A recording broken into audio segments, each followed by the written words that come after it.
तो OMR आप भरते ही हैं, तो OMR फिलिंग होनी कैसे चाहिए? इंटरमीडिएट होनी चाहिए या फिर एट लास्ट होनी चाहिए, बाई डायरेक्शनल। तो इसकी आपको चिंता नहीं करनी है। बहुत भयंकर तरीके से भर दिया उसको और भरते भरते उसको छेद कर दिया OMR में। दुनिया का कोई सा भी एग्जाम हो, बी एंड सी ऑप्शन, और छेद करने के बाद में उसको लेके घूम रहे से सुदर्शन चक्र बन गया रहे।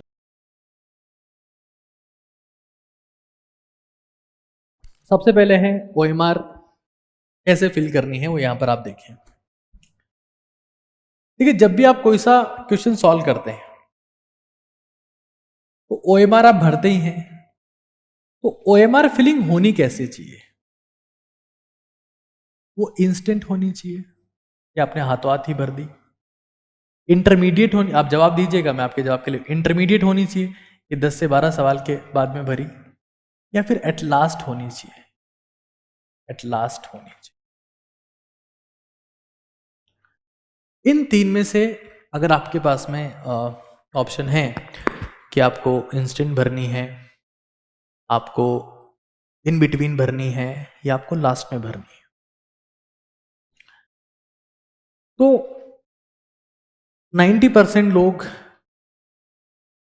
या तो जल्दबाजी करते हैं या फिर बहुत आलस करते हैं। मेरा मानना है कि OMR फिलिंग आप किसी परीक्षा को दे रहे हैं 10 से 12 क्वेश्चंस के बाद OMR भर देनी चाहिए। क्यों? ध्यान से सुनना एक बार। ऐसा हो सकता है कि कुछ सवालों के जवाब आपने गलत भर दिए हों और हाथों हाथ भर दिए हों, तो फिर गलत होने के बाद कोई ऑप्शन बचता नहीं है। लास्ट में भरने का दिक्कत यह है कि OMR अपने आप में 15 से 20 मिनट का समय लेती है। अगर आप उसको थोड़ा इन बिटवीन भर रहे हैं कि आपने 10 क्वेश्चन करे, फिर OMR भर दी, शांति से चेक किया, अच्छा बाई डायरेक्शनल भरनी चाहिए, बाई डायरेक्शनल, कि आपने अगर क्वेश्चन नंबर 68 में बी ऑप्शन भरा है, तो इस बात को ध्यान रखना है कि 68 का आंसर मैंने बी भरा है, बी आंसर है 68 का, दोनों डायरेक्शन में आपको जाना है, दिस इज मस्ट। 68 का आंसर बी है, बी आंसर है 68 का, ये दोनों डायरेक्शन आपको बहुत क्लियर होनी चाहिए। और हमें क्या करना है कि इंस्टेंट नहीं भरनी है कि हमने 10 से 12 क्वेश्चंस का ब्रेक, 10 से 12 क्वेश्चन हमने किए और फिर हम आराम से OMR भर रहे हैं। इससे हमें थोड़ा सा रेस्ट भी मिल गया है, और रेस्ट मिलने के साथ साथ में हम थोड़ा सा आराम से देख भी पा रहे हैं। कई बार ऐसा होता है कि बच्चा लास्ट में जाके OMR को भर रहा है, टीचर उसके पीछे भाग रहा है, वो टीचर के पीछे भाग रहा है, टीचर ने OMR छीन ली, वहां पे छीना झपटी होगी, वहां पे बकवास होगी, मातापूड़ी होगी, तो ये ना हो। दूसरी बात, OMR को हमेशा हमेशा हमेशा आपको ध्यान रखना है कि आपको सरकमफ्रेंस से अंदर की तरफ भरना है। ये कई लोगों का यही डाउट रहता है कि सर हम लोग जब OMR भरते हैं तो कई बार तो उसमें से वो बाहर बाहर जो है वो इंक चली जाती है, या फिर हम लोग पूरा भर नहीं पाते। अंदर से शुरू नहीं करना है इसे, बाहर से अंदर जब आप भरते हो ना, बाहर से अंदर, तो बहुत तेजी से भर पाते हो आप, बाहर से अंदर, है ना। आउटर टू इनसाइड भरना है, आउटर टू इनसाइड। अगर मान लो, एक बहुत इंटरेस्टिंग फैक्ट है, अगर मान लो आपने गलत आंसर भर दिया, है ना। अच्छा, भरना ऐसे भी नहीं है कि भरते भरते सर ने बोला था आउटर टू इनसाइड भरना है, बहुत भयंकर तरीके से भर दिया उसको और भरते भरते उसको छेद कर दिया OMR में, और छेद करने के बाद में उसको लेके घूम रहे से सुदर्शन चक्र बन गया रहे। थोड़ा जेंटल रहना है उसके साथ, ठीक है। इन केस मान लेते हैं कि आपने क्या किया कि गलत आंसर भर दिया, गलत आंसर भर दिया।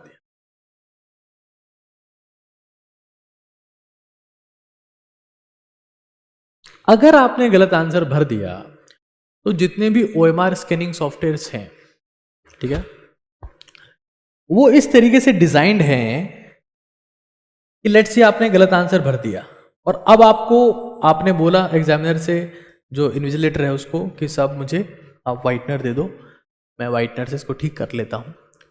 वाइटनर आपको नहीं दे रहा है, तो आप क्या करोगे?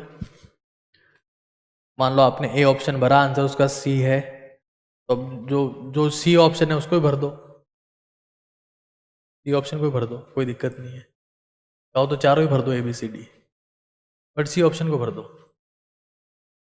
जब आप किसी भी एक क्वेश्चन का मल्टीपल फिल कर देते हैं, मल्टीपल आंसर फिल कर देते हैं, तो OMR स्कैनिंग सॉफ्टवेयर उसको रिजेक्ट कर देता है, नेगेटिव मार्किंग नहीं होती। आपको वाइटनर नहीं मिला, आपको पता है मेरा आंसर गलत है, एग्जामिनर मेरी बात मान नहीं रहा है, कुछ हो नहीं रहा है, आप मल्टीपल ऑप्शन भर दो।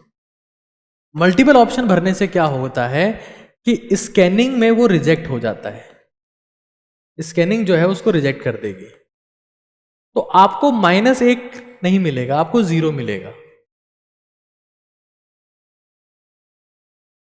ठीक है, तो एक बहुत इंटरेस्टिंग फैक्ट है कहीं ना कहीं ये OMR शीट को फिल करने का।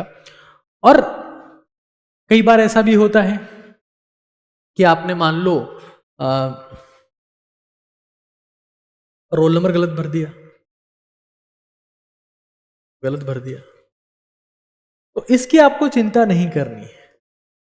परीक्षा में होता क्या है, आपके आगे कुछ बच्चे बैठे हैं, आपके पीछे कुछ बच्चे बैठे हैं, बेसिक सेंस से, बिल्कुल बेसिक सेंस से जो आपका एग्जाम ले रहे हैं उनको ये पता होता है कि भाई आगे कौन है, पीछे कौन है और बीच में कौन होगा। जब कोई बच्चा एग्जाम के टाइम पे जब फॉर्म भर रहा होता है तो कई गलतियां वो फॉर्म में कर देता है, तो फॉर्म के लिए करेक्शन विंडोज आती हैं और कई चीजें आती है। तो वैसे ही हमारे पास में उसको पता है जब ये फॉर्म सही नहीं भर पाया तो पेपर में OMR शीट का खाक सही भरेगा, रोल नंबर गलत हो रहा है वो उसको ठीक कर देगा। आपको चिंता नहीं करनी, उसकी हेडेक लेने का, रोल नंबर गलत हो गया रिजल्ट कैसे आएगा, रिजल्ट आएगा ही आएगा तुम्हारा, तुम चाहे कुछ भी गलत भर दो, एक्सेप्ट OMR शीट जो आंसर है वो तो सही भरने पड़ेंगे, है ना। तो ये हमें ध्यान रखना है कि अगर इन केस ये आपने गलत भर दिया है तो इसकी बिल्कुल चिंता नहीं करनी है, 1% चिंता का मुद्दा नहीं है, क्योंकि आगे कौन है पीछे कौन है उसके हिसाब से डिसाइड हो जाएगा कि भाई ये रोल नंबर किसका रहा होगा। ठीक है, ये हमें पता है। कुछ बेसिक बातें जो मैं डिस्कस कर रहा था, मैं वो सब मुद्दे आपसे डिस्कस करने ही करने हैं। एक बार वापस से मैं इस चीज पर आता हूं। मैंने कुछ स्टडी किया और मैं आज आपके साथ में एक तुक्का एक्सपेरिमेंट करने वाला हूं जिसमें आप सब लोग साक्षी होंगे। मैं कुछ एग्जाम्स को स्टडी किया और इसके लिए मुझे बहुत मेहनत लगी। कई लोग कहते हैं कि सर आप बहुत मेहनत करते हो, आपका कंटेंट में बहुत ज़बरदस्त दम है, उसके बाद भी लोग बाकी लोगों के वीडियोस देख लेते हैं वो यहीं से काट के निकाल के ले जाते हैं। खैर, जो इसको करना है वो करे, मैं अपना प्रयास नहीं छोड़ूंगा। UPSC प्री का मैंने पेपर देखा, उसके आंसर्स कुछ ऐसे थे। 2022 का पेपर और 23 का प्रीलिम्स के पेपर के आंसर की बात कर रहा हूं। सबसे ज्यादा इसमें बी ऑप्शन आ रहा है और यहां पर सबसे ज्यादा सी ऑप्शन। उसके अलावा मैंने नीट एग्जाम के बारे में भी स्टडी किया। ये नीट एग्जाम के कुछ पेपर्स की स्टडी मैं आपके सामने रिप्रेजेंट कर रहा हूं। 2020 में जब 180 क्वेश्चंस का पेपर था तो सी ऑप्शन जीता, 21 में सी ऑप्शन जीता, यहां पे 200 क्वेश्चन का पेपर है भाई। 22 में बी और सी लगभग जीतते हुए दिख रहे हैं आपको, और यहां पर भी सी ऑप्शन बहुत ज्यादा डोमिनेटिंग है।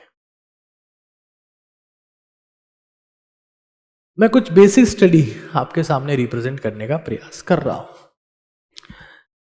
तो ऐसा देखा गया कि दुनिया का चाहे कोई सा भी एग्जाम हो, है ना, बी और सी ऑप्शन के सही होने की संभावनाएं अधिकतम पाई गई। ठीक है ना, दुनिया का कोई सा भी एग्जाम हो, B and C option had maximum chance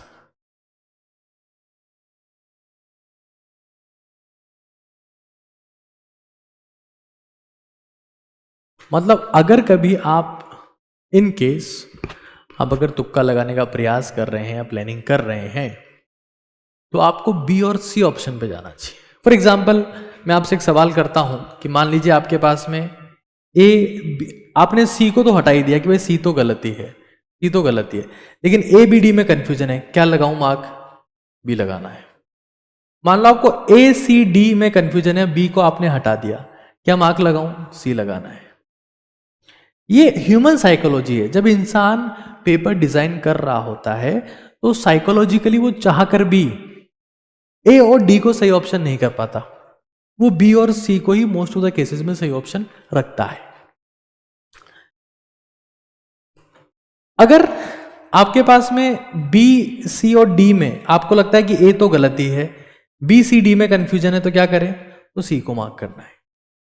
मतलब ये मैं तब बात कर रहा हूं जब आपने बहुत सारे सवाल कर लिए हैं और एक दो सवालों में आप संघर्ष कर रहे हैं, मैं तब की बात कर रहा हूं। पढ़ाई करनी है, पढ़ाई का कोई तोड़ नहीं, वो उसका कोई कंपैरिजन आप नहीं कर सकते। लेकिन वो एक बार फिलिंग की कुछ बेसिक बातें मैं आपको बता रहा हूं कि अगर आपने आंसर गलत भर दिया तो एक से ज्यादा बबल भर दें आप, और बाई डायरेक्शनल भरें। मैंने बता ही दिया आपको, क्वेश्चन देखना है, आंसर देखना है। सेंटर टू पेरिफेरी नहीं, पेरिफेरी टू सेंटर, बाहर से अंदर की तरफ भरना है इसको। गलत आंसर भर दिया तो मल्टीपल ऑप्शन भर दें। एक बहुत बेसिक तरीके हैं, रोल नंबर कर देते, चिंता करने की जरूरत नहीं है, सब होता रहता है। तो मैंने कुछ बेसिक बात आपको बताई। अब यहां देखो, जैसे फॉर एग्जाम्पल यहां हम लोग देखते हैं कि यहां पर आप अपने हिसाब से इनका आंसर भर दें। 10 सवाल मैंने आपको दे दिए, हर एक सवाल 4 नंबर का है। सही होने पर 4 नंबर, गलत होने पर -1 मिलेगा, ठीक है ना? सही होने पर 4, गलत होने पर -1। फिर मैं इसके आंसर की बताऊंगा, आपको तुक्का लगाना है। हाँ, ये बात बिल्कुल सही है। अगर किसी में ऑप्शन 0 दिया हुआ है, बिल्कुल सही बात है, इसकी चर्चा करेंगे अपन लोग। फिर मैं इसका आंसर बताऊंगा आपको कि आपको क्या लगाना है इसमें। आप अपने हिसाब से भर लो, मैं आंसर की बता दे रहा हूं, आंसर की क्या है मेरी, है ना? ये आंसर की लगा दे रहा हूं मैं, आंसर की। और चेक करते हैं कि क्या नेगेटिव आता है कि नहीं आता है। इसका ऑप्शन है ए, इसका ऑप्शन है सी, इसका ऑप्शन है डी, बी, डी, ए, सी, डी, ए। एक क्वेश्चन का आंसर मैं चेंज करना चाहूंगा, वो मैं करना चाहूंगा इसका आंसर भी करो। एक बार खुद का स्कोर चेक करो, देखिए कितना आ रहा है।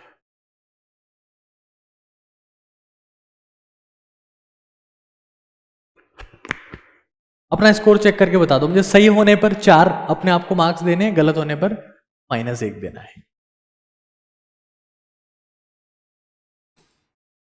ये देखा गया है, एक बालिका ने बताया मुझे कि ऐसा देखा गया है कि अगर क्वेश्चन में किसी ऑप्शन में कोई ऑप्शन है, जैसे मान लो बी है, उसमें कोई 0 लिखा हुआ है या सी में 0 लिखा हुआ है, तो जिस क्वेश्चन में न्यूमेरिकल वैल्यू में 0 लिखा हुआ था वही आंसर होता है।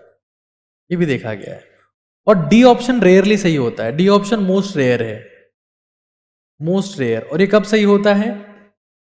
ये जब ऑल ऑफ दीज आपके पास में आंसर में हो तभी सही होता है, वरना तो बहुत रेयर है कि ठीक होगा, है ना? ऑल ऑफ दीज डी लिखा हुआ हो तब डी ठीक होता है, वरना डी बहुत कम केसेस में